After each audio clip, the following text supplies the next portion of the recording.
પછી આપણે ચાટ મસાલો સ્પેશિયલ, મીઠી ચટણી એક નો કરતા આપણે. આમાં લસણવાળી ચટણી, ઓકે, ગ્રીનવાળી ચટણી, ચીઝ વાળી કરજો. આવી જાય ખજૂરની ચટણી, જે પ્યોર નેચરલ જ છે, કાંઈ નુકસાન ન કરે કોઈને. પછી આપણું સેવ,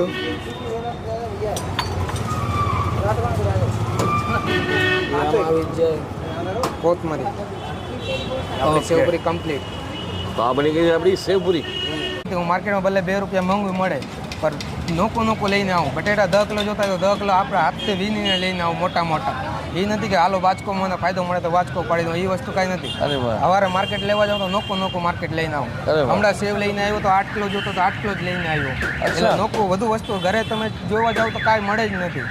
સ્ટોકમાં કાંઈ નથી. ભલે 10 વાગે ધંધો પૂરો થઈ જાય પણ સ્ટોકમાં કાંઈ નથી. આમાં મજા કઈ વાત નહીં. બાકી કોરીની કોરી વસ્તુ, તીખીની તીખી પણ છે. મીઠી કરાવવા માંગતા હોય તો એ પણ થઈ જાય, પણ એ બાજુ એ ભીનીનું સ્વરૂપ રહે છે. એ આવી ગયા આપણા થોડી સ્પાઇસી રાખી, કોરી રાખી, તમે કરી પાપડીનો આનંદ લ્યો, સાથે ઝીણી સેવનો આનંદ લ્યો, અને મિત્રો સાથે ગપ્પા મારતા તમારે નાસ્તોય કરવો છે ને પેટે અડધું ખાલી રાખવું છે, તો this is the best thing કે જે તમારો પેટમાં જગ્યા પણ બાકી રાખી શકે, નાસ્તાનું ની ગરજ પણ સારી શકે. આ છોકરો પાછળ જે ભેળ બનાવે છે ને પપ્પા રાજુભાઈ, એ જ્યારે સામેના કોર્નર ઉપર ઊભા થતા ને ત્યારથી એમને ઓળખું છું, લગભગ 25 વર્ષ. 50 રૂપિયા તો ભલાવાય અમને એમનો ચહીતો કસ્ટમર છું. તો ગુજુ બોક્સમાં આપનું સ્વાગત છે. હું છું સમીર ને આપણે આવી ગયા છીએ રાજકોટની એક એવી જગ્યાએ કે જેની સેવપુરી અને સૂકી ભેળ ટૂંક સમયમાં ખૂબ જ ફેમસ થઈ ગયા છે, અને સાંજ પડે લોકોના ટોળા જે છે એ અહીંયા સૂકી ભેળ ખાવા માટે વળતા હોય છે. તો સૌથી પહેલાં તો તમને એનું એડ્રેસ જણાવી દઉં અને પછી કઈ રીતે બને છે સૂકી ભેળ. Let's check it out. તો એક્ઝેક્ટ આ એડ્રેસ છે રામકૃષ્ણ આશ્રમની સામે, એટલે કે તમે હરિભાઈ હોલની સામેની ગલી જો, બ્લુ ક્લબની એક્ઝેક્ટ સામે તમે કહી શકો. ઘણા બધા લેન્ડમાર્ક છે, પણ પોતે એક લેન્ડમાર્ક છે બોમ્બે સ્ટાઇલ ભેળ, અને એમ તો વધારાના કોઈ લેન્ડમાર્કની જરૂર નથી. અને પંકજભાઈ જે તેને કઈ ભેળ બનાવી રહ્યા છો પંકજભાઈ? અત્યારે હું તમને સૂકી ભેળ બનાવી દઉં. સૂકી ભેળ આ બનાવો. સ્પેશિયલ આઈટમ છે.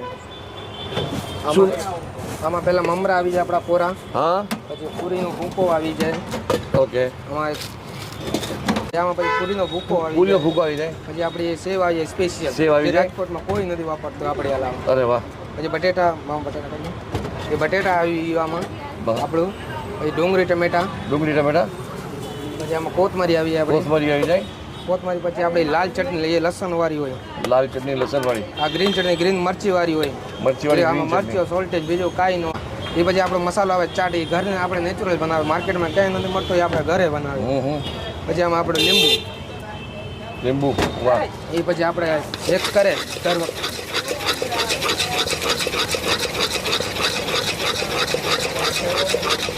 આમાં સ્વાદ बढ़ાવવા માટે પછી થોડું એક્સ્ટ્રા ટમેટા.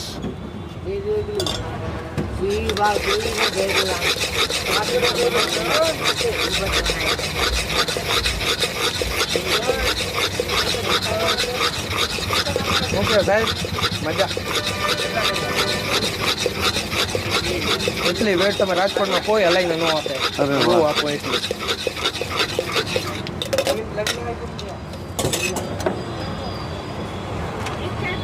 એ આપણો સ્પેશિયલ કોન.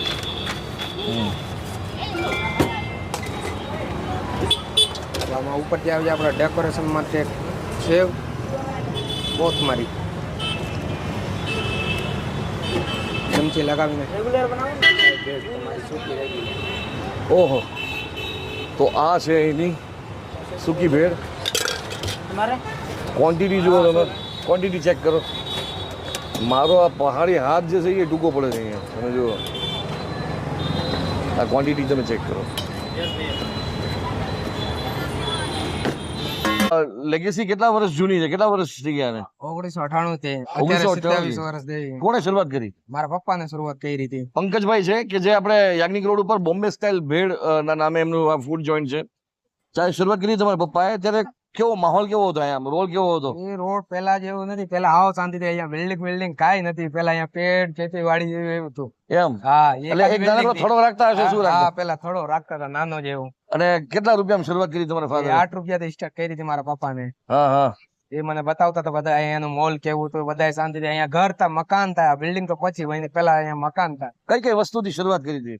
આ પેલા સેવપુરી રાખતા હતા, સૂકી ભેળ રાખતા હતા, ભીની ભેળ રાખતા હતા, હા હા. ઓર આ બાસ્કેટ ચાટ રાખતા હતા, બસ એટલી જ વસ્તુ રાખતા હતા પેલા, વધારે નહીં. બધા પછી જૈન માં રાખતા હતા, સ્વામિનારાયણ માં રાખતા હતા. એટલા જૈન વાળા કસ્ટમર આપડા 50% છે. જૈન સ્વામિનારાયણ મળી જાય છે ને? હા, બધું વસ્તુ જૈન જ મળે. વાહ સરસ. અને અત્યારના સૌથી વધારે ઉપરથી વસ્તુ કઈ છે? આ સૂકી ભેળ સેવપુરી મારી વધારે હાલે અત્યારે. અચ્છા, અત્યારે ટોપ 5 સેવપુરી, સૂકી ભેળ ટોપ 5 છે, પછી આની સેકન્ડ સેવપુરી હાલે.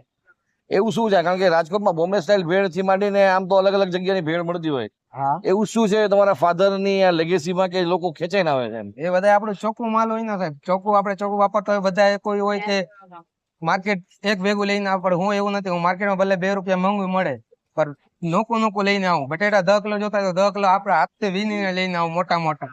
એ નથી કે હાલો બાચકો મને ફાયદો મળે તો બાચકો પાડી દઉં, એ વસ્તુ કઈ નથી. અરે વાહ, સવારે માર્કેટ લેવા જાવ તો નોકું માર્કેટ લઈને આવું. અરે વાહ. હમણાં સેવ લઈને આવ્યો તો 8 કિલો જોતો તો 8 કિલો જ લઈને આવ્યો. એટલે અચ્છા, નોકું વધુ વસ્તુ ઘરે તમે જોવા જાવ તો કાંઈ મળે જ નથી. સ્ટોક સ્ટોકમાં નથી કાંઈ કર્યા. નથી. ભલે 10 વાગે ધંધો પૂરો થઈ જાય, પણ સ્ટોકમાં કાંઈ નથી રાખતા આપણે. ચટણી રાતે ને રાતે પછી ના, બપોરે બને પછી સાંજે ધંધો ચાલુ. એમ? બધું ચટણી સવારે બને. અને રાત્રે પછી એનો એ બધું અહીંયા ડસ્ટબિન માં. ડસ્ટબિન માં એ અહીંયા રાત્રે ખબર પડી જાય, બધા ડસ્ટબિન માં વયો જાય. વાહ. બટેટા ચટણી વટણી બધા ડસ્ટબિન માં. રાત્રે કેટલા વાગ્યા સુધી પંકજભાઈ ની ભેળ ખાવા મળે અહીંયા? 12 વાગ્યા સુધી. 12 વાગ્યા સુધી. 12 વાગ્યા. વાહ. અને શરૂઆત કેટલા વાગે કરી આપણે? હમ? શરૂઆત 5 વાગ્યાથી ચાલુ થઈ 5 જાય વાગે. સવાર નથી મળતું કે? ના, સવાર નથી. સવારે એક આપણે મિનિટ ભાવ માલ- કહી દેજો ને બધી વસ્તુના. આ અત્યારે મારું સેવપુરી સૂકી ભેળ નું 50 રૂપિયા છે, બાસ્કેટ નો દહીપુરી નો 60 રૂપિયા. ઓકે. 50 60 તે 8 ની રૂપિયા નથી એવું ભાઈ. અત્યારના જે નોર્મલ માર્કેટમાં ચાલે છે એટલા કમ્પેરેટિવલી ભાવ Comparative બરોબર. છે. फूड की दुनिया में कोई मंजिल नहीं होती, हम चलते जाते हैं, मुसाफिर मिलते जाते हैं, कारवा बनता जाता है. અત્યાર સુધીમાં 2 ફૂડી તો રાજકોટમાં હમણાં થોડા ટાઈમથી અલગ અલગ ફૂડ જોઈન્ટ જતા હતા. આ અમારા કરતાં એક મહાફૂડી વ્યક્તિ જે છે એ ભેગા થઈ ગયા છે. નામ છે એમનું કૌશિકભાઈ ગઢવી. અને સરની આમ તો શું કહેવાય ઇન્ટ્રોડક્શન ચેતનભાઈને કહીએ આપણે. મારા મોટા ભાઈ સમાન છે અને એ પણ ખૂબ સારી રસોઈ બનાવે છે.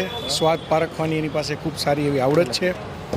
અને રાજકોટની ઘણી ખરી જગ્યા છે કે જે મને એણે બતાવી છે. એમાંની એક આ જગ્યા છે કે જે કૌશિકભાઈએ બતાવી છે. બાય પ્રોફેશન એ આર્કિટેક્ટ ઇન્ટિરિયર છે.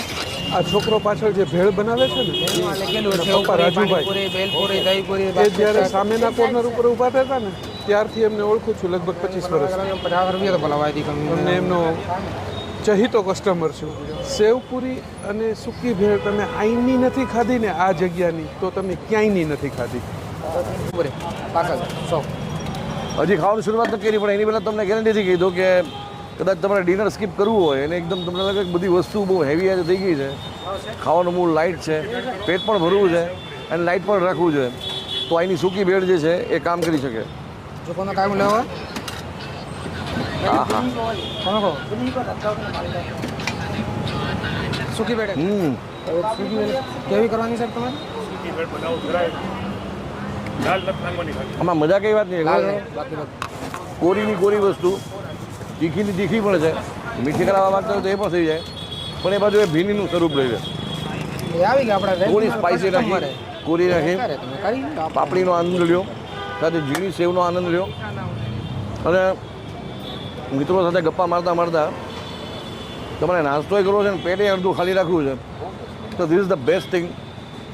પેટમાં જગ્યા પણ બાકી રાખી શકે, નાસ્તાનું ની ગરજ પણ સારી શકે. તો હવે આપણા ચેતનભાઈ આપણે જરાક કેમેરો પકડવામાં હેલ્પ કરી છે, એટલે હું ને ગઢવી સાહેબ આ લુત્ફ ઉઠાવી રહ્યા છીએ. લ્યો સાહેબ સેવપુરી. આપ લ્યો.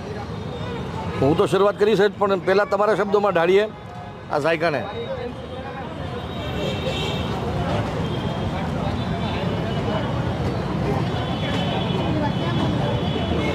પૂરી જે છે એકચ્યુઅલી જેને દાળની પ્રોબ્લેમ હોય ને વાંધો આવતો નથી, એમ તરત ક્રશ થઈ જાય છે.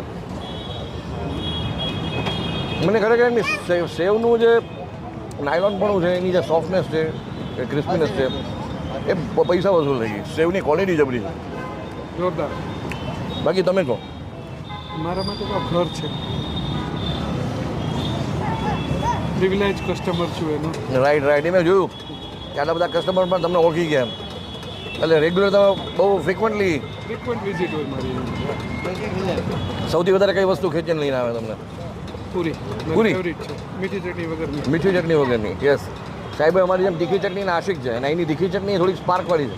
હા જો વધારે પડતું ન ખાતા હોય એ લોકો બેલેન્સ કરાવી લેજો. અમને તો આદત પડી ગઈ હોય એટલે વાંધો ન આવે. બાકી સાહેબે બીજી 2-3 જગ્યાએ એમને દેખાડી હતી કે જ્યાં તીખી ચટણીની માસ્તરી હોય. અમે નેક્સ્ટ એના પર વિડીયો બનાવીશું. ફિલહાલ તો શરૂઆત થઈ છે એમની સાથે. એમના ફૂડી નેચરને હવે આપણે યુટિલાઇઝ કરવાની ક્યાંક કોશિશ કરશું. ચોક્કસ એની ટાઈમ. ફિલહાલ તો આ વિડીયોને અહીંયા જ કમ્પ્લીટ કરીએ. આ વિડીયો તમને કેવો લાગ્યો કહેવાનું ભૂલતા નહીં. મળીએ છીએ નેક્સ્ટ વિડીયોમાં. જય જય ગરવી ગુજરાત. Stay blessed.